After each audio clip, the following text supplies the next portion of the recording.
প্রায় 20 বছর পর আবারও কলকাতার মাটিতে পা রাখতে চলেছেন তসলিমা নাসরিন। তিনি একাধারে যেমন একজন আন্তর্জাতিক খ্যাতিসম্পন্না সাহিত্যিক, তেমনি আবার একজন সোশ্যাল অ্যাক্টিভিস্টও বটে।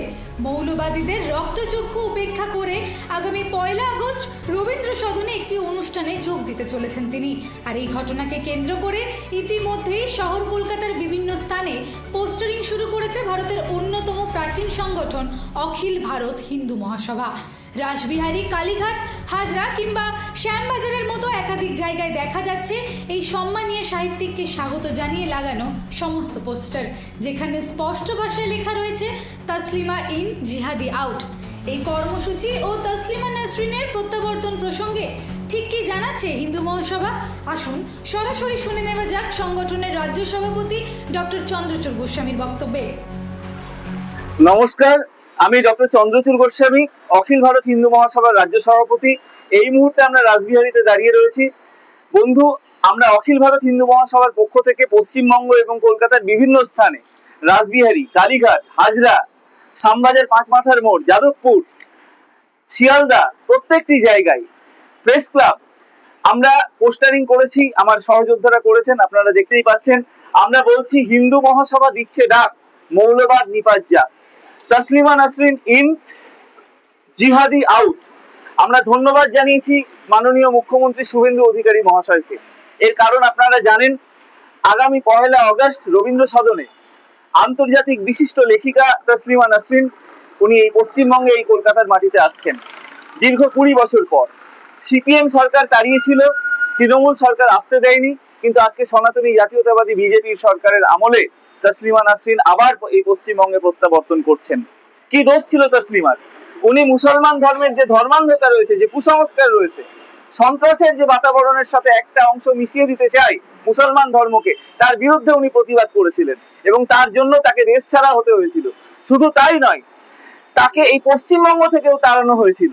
কিন্তু আজকে 20 বছর পর আবার ওনার প্রত্যাবর্তন হচ্ছে এবং আমরা অখিল ভারত হিন্দু মহাসভা পশ্চিমবঙ্গ সরকারের এই উদ্যোগকে আমরা স্বাগত জানাচ্ছি।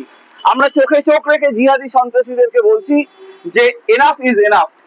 তোমাদের রক্তচক্ষু যদি তোমাদের দেখাতে হয় পাকিস্তান বা বাংলাদেশে গিয়ে দেখাও।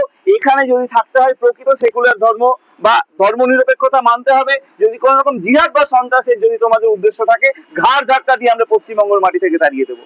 স্পষ্টভাবে বলছি, আগামী 1 আগস্ট আমাদের কাছে অত্যন্ত আনন্দের দিন। আমরা সবাই সেই উৎসবে উপস্থিত থাকার চেষ্টা করব এবং পশ্চিমবঙ্গ সরকারকে, যশস্বী প্রধানমন্ত্রী, আমাদের রাষ্ট্রপতি, সবাইকে, নরেন্দ্র মোদীজি রয়েছেন, শুভেন্দু বাবু রয়েছেন, প্রত্যেককে আমরা বলছি আপনাদের এই শুভ উদ্যোগে আমরা পাশে রয়েছি এবং ভারতবর্ষ আগামী দিনে কোনো মূল্যেই বামাতি জামাতিদের রক্তচক্ষুকে সহ্য করবে না। তার বার্তা আমরা দিয়ে গেলাম আগামী 1 আগস্ট তসলিমা নাসরিনের এই প্রত্যাবর্তনের মাধ্যমে। সবাই আপনারা হিন্দু মহাসভার সাথে থাকুন, আমাদের সাথে থাকুন। জয় হিন্দ, জয় ভারত। হিন্দু মহাসভার নেতৃত্বের দাবি, পূর্বে বামফ্রন্ট সরকার মৌলবাদীদের তোষণ করতে গিয়ে তসলিমা নাসরিনকে রাজ্য থেকে তাড়িয়েছিল, আর পরবর্তী তৃণমূল সরকারও তার প্রত্যাবর্তনে বাধা সৃষ্টি করেছিল। কিন্তু বর্তমান সরকার মৌলবাদের বিরুদ্ধে রুখে দাঁড়িয়ে প্রকৃত ধর্মনিরপেক্ষতার দৃষ্টান্ত স্থাপন করেছে। তবে এই ঘটনায় বামপন্থী ও কমিউনিস্টদের তীব্র আক্রমণ জানিয়েছেন হিন্দু মহাসভার সভাপতি। পাশাপাশি সংগঠনের অফিস সেক্রেটারি অনামিকা মণ্ডল এবং সদস্য সন্দীপন সরকারের মতে, জীবনের ঝুঁকি নিয়েও তসলিমা নাসরিন মৌলবাদের বিরুদ্ধে লড়াই করে এসেছেন বরাবর। তিনি মানুষের অধিকারের পক্ষে কলম ধরেছেন। তার এই লড়াই আসলে সমগ্র মানবজাতির লড়াইয়ের এক অনন্য দৃষ্টান্ত। আর তসলিমা নাসরিনের প্রত্যাবর্তন নিয়ে হিন্দু মহাসভার এই স্পষ্ট অবস্থান রাজ্যের রাজনীতি ও সংস্কৃতিতে যে নতুন মাত্রা যোগ করলো তা বলাই বাহুল্য। দিশা দাসের রিপোর্ট, হেডলাইন্স, কলকাতা। আচ্ছা, এন্ডোমেট্রিয়াসিস মহিলাদের মধ্যে আর কিন্তু আনকমন নয়। প্রায় ওনারা এসে জিজ্ঞাসা করেন ডায়েটে কি রাখলে বেনিফিশিয়াল হতে পারে। নমস্কার, আমার নাম ডালিয়া চ্যাটার্জি। এন্ডোমেট্রিয়াসিস হচ্ছে ইনফ্ল্যামেটরি ডিজিজ। সেক্ষেত্রে কি কি অ্যান্টি ইনফ্ল্যামেটরি ফুড আমরা ডায়েটে অ্যাড করতে পারি জেনে নিই। 1 হচ্ছে হাই ফাইবার ডায়েট, 2 হচ্ছে ওমেগা 3 ফ্যাটি অ্যাসিড, 3 হচ্ছে অ্যান্টিঅক্সিডেন্টস, 4 হচ্ছে ভিটামিন ডি অ্যান্ড ম্যাগনেসিয়াম। তাছাড়াও ভিভাসিটি মাল্টি স্পেশালিটি হসপিটালে গাইনোকোলজিস্ট অ্যাভেলেবেল রয়েছে। এন্ডিওমেট্রিসিসের মতো রোগটিকে ফেলে রাখবেন না, আপনারা আজই যোগাযোগ করুন পরামর্শের জন্য। নমস্কার।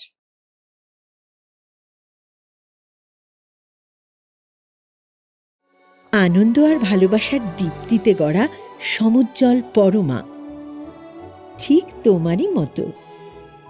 শ্যাম সুন্দর কোম্পানি জুয়েলার্স, আগরতলা, উদয়পুর, ধর্মনগর, কলকাতা।